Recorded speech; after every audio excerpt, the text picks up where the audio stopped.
मित्रांनो, मागच्या आठवड्यामध्ये देवेंद्र फडणवीस यांनी आरोग्य विभागाची भरती 2026ला घोषणा केल्यानंतर महत्त्वाचे बाकीच्या डिपार्टमेंटने सुद्धा त्याचे जे व्हॅकन्सी मॅट्रिक्स आहे तर ते मागवण्यास सुरुवात केलेली आहे।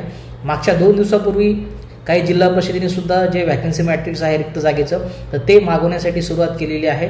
आता या पद भरतीमध्ये आपल्या फार्मसी ऑफिसर सोबत बाकीचे सुद्धा स्ट्रीमच्या जेवढ्याही महत्त्वाच्या आरोग्य विभागातल्या स्ट्रीम आहेत तेवढ्या सर्व पोस्टच्या जागा निघणार आहेत।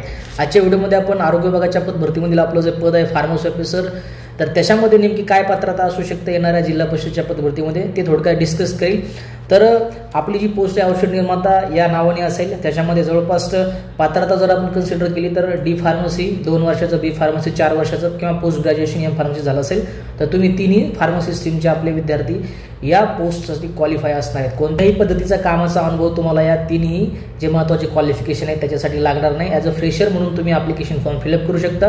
फक्त तुमचा फायनल इयरचा रिझल्ट लागला पाहिजे, तुमच्याकडे तुमचा जो रिझल्ट आहे तो तुमच्याकडे प्रेझेंट असणं गरजेचं आहे। त्याच्यानंतर तुमचं फार्मसीचं रजिस्ट्रेशन झालेलं पाहिजे। त्याच्यानंतर वयाची एज लिमिट 18 पासून ते 47 वर्षापर्यंत कॅटेगरीचे विद्यार्थी अप्लाय करू शकतात। ओपनसाठी कदाचित 45 वर्ष ही हायर एज लिमिट असू शकते आणि फिजिकली चॅलेंज पर्सन जवळपास 56 ते 57 वर्षापर्यंत हे ॲप्लिकेशन फॉर्म फिलअप करू शकतात। त्याच्यानंतर पॅटर्न आरोग्य विभागासाठी 80-20 आहे, 80 मार्काचं फार्मसी, 20 मार्काचं बाकीचं शिक्षण। ही आरोग्य विभागाचा पॅटर्न हे TCS आतापर्यंत घेत होतं। त्याच्यानंतर जिल्हा परिषदची एक्झाम जी आहे ती IBPS आतापर्यंत घेत होतं, त्याचा पॅटर्न 60-40 आहे। तिथं 40 प्रश्न फार्मसीचे, 60 प्रश्न बाकीचे मराठी, इंग्रजी, मॅथ, रिजनिंग, GK असतील। TCS कंपनी आणि IBPS कंपनी ह्या 2 एक्झाम आतापर्यंत कंडक्ट करत होत्या। जेव्हा 2026 मध्ये ही पदभरती राबवली जाईल कदाचित ह्या दोन्ही पदभरत्या ज्या आहेत त्या MPSC कंडक्ट करू शकते। त्याच्यानंतर सिलेबस सध्याच्या घडीला जो DMARचा सिलेबस आहे तशाच पद्धतीचा एक्झॅक्ट सिलेबस तुम्हाला आपल्या आरोग्य विभागाच्या भरतीसाठी बघायला मिळेल।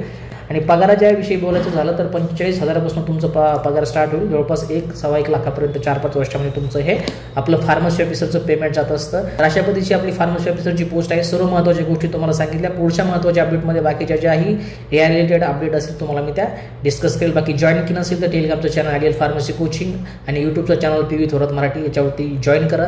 जेवढेही महत्त्वाचे डिटेल असतात ते डिटेल मी तुम्हाला त्या यूट्यूबवरती ॲप्लिकेशन फॉर्म जे आहेत ते फिलअप करून दाखवत असतो।